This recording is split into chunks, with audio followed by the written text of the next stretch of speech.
हर बार दिल टूटता क्यों है? इसका असली कारण बाहरी घटनाएं कम और हमारे भीतर बने भावनात्मक पैटर्न अधिक होते हैं। अधिकतर लोग मानते हैं कि उनका दिल किसी व्यक्ति की वजह से टूटता है, लेकिन गहराई से देखें तो दिल उस अपेक्षा के टूटने से टूटता है जिसे हमने चुपचाप भीतर पाल लिया था। प्रेम, लगाव और संबंध स्वाभाविक मानवीय जरूरतें हैं, पर जब इनसे जुड़ी हमारी कल्पनाएं वास्तविकता से बड़ी हो जाती हैं, तो टकराव अवश्यंभावी होता है।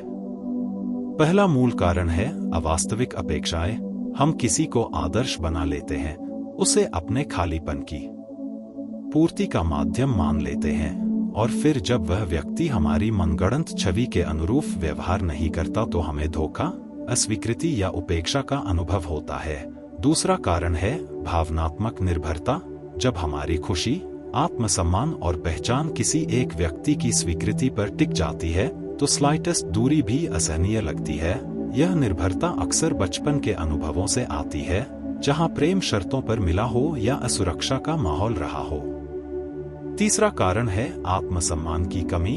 यदि भीतर से हम स्वयं को पर्याप्त नहीं मानते तो हम संबंधों में अत्यधिक पकड़ बना लेते हैं, लगातार आश्वासन चाहते हैं और हर सामान्य मतभेद को अस्वीकृति समझ लेते हैं। चौथा कारण है अटैचमेंट स्टाइल, अर्थात जुड़ाव की मनोवैज्ञानिक शैली। कुछ लोग चिंतित, एंग्शियस होते हैं, जिन्हें लगातार पुष्टि चाहिए।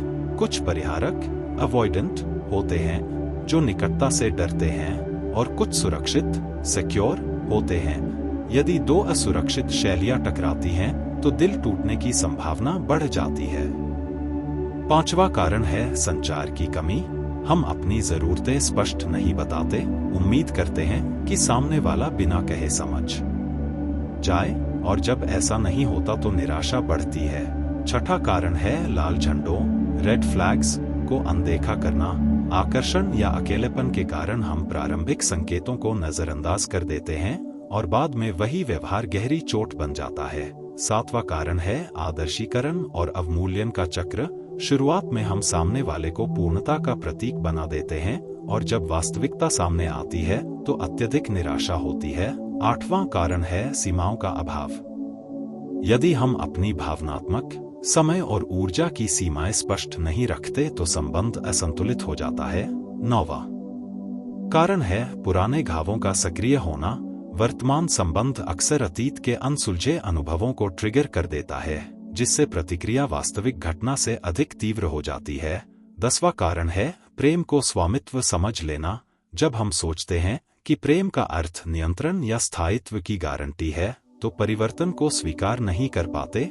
11वां कारण है भय, खोने का डर, अकेले रह जाने का डर, तुलना का डर। ये भय हमें अस्वस्थ व्यवहार की ओर धकेलते हैं। 12वां कारण है आत्मधोखा।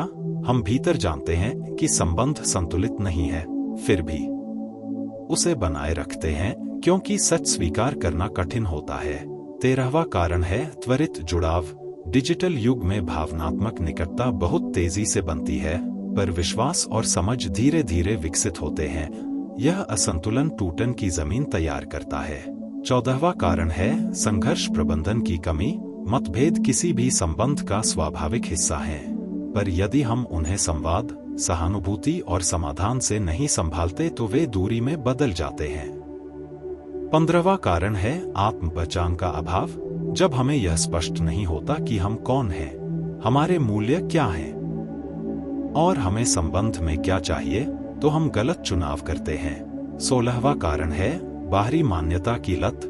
यदि हम प्रेम को सामाजिक प्रतिष्ठा या अकेलेपन से बचाव का साधन मानते हैं, तो संबंध का आधार कमजोर होता है। 17वां कारण है भावनाओं का दमन।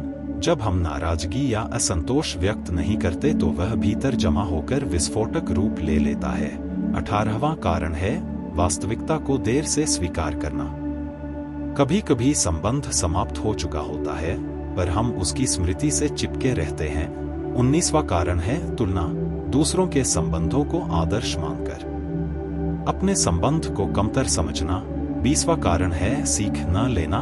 यदि हर टूटन के बाद हम आत्मचिंतन नहीं करते तो वही पैटर्न दोहराते हैं। दिल बार बार इसलिए टूटता है क्योंकि हम हर बार बाहर दोष ढूंढते हैं और भीतर की संरचना को अनदेखा कर देते हैं। वास्तविक समाधान तब शुरू होता है जब हम यह स्वीकार करते हैं कि संबंध दो व्यक्तियों का संयुक्त तंत्र है और उसमें हमारी भी भूमिका होती है।